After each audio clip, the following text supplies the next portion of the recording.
Kaya kaibigan, andito pa ang pag-asa kaibigan. Hindi pa uli. Hanggang buhay ka, hanggang di pa dumadating ang ating Panginoon, may pag-asa pa. Huwag mo nang hintayin na mawala pa ito. Kaibigan, ngayon ang tamang panahon. Kaya kaibigan, sinumulan ko po ito sa isang panalangin at itatapos ko rin po ito sa closing prayers po.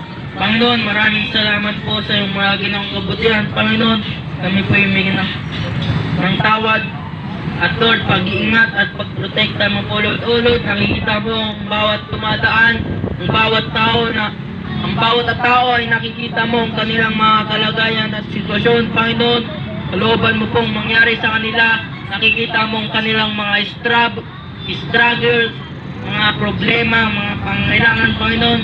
I-provide mo po, Lord, o Panginoon, ikaw na pong bahala at magkari ka sa lugar na ito, Panginoon, nga na protektahan mo pong bawat isang mga nagtatrabaho, Panginoon. Tulungan mo po silang kumita ng maayos, Panginoon, sa makapangyariang pangalan ni Jesus, huwag mangyari ang kalooban ng away sa kanila. Sa pangalan ni Jesus, Amen. Kaibigan, dito na po nagtatapos ang pangaral ng salita ng Diyos. Kaibigan, mayroon pang pag-asa. Sa Diyos lang po ang pinakamataas na kapurihan. God bless po sa bawat isa. Sa Diyos lang po. Thank you for watching. God bless. God bless. Paglingkod tayo sa Panginoon.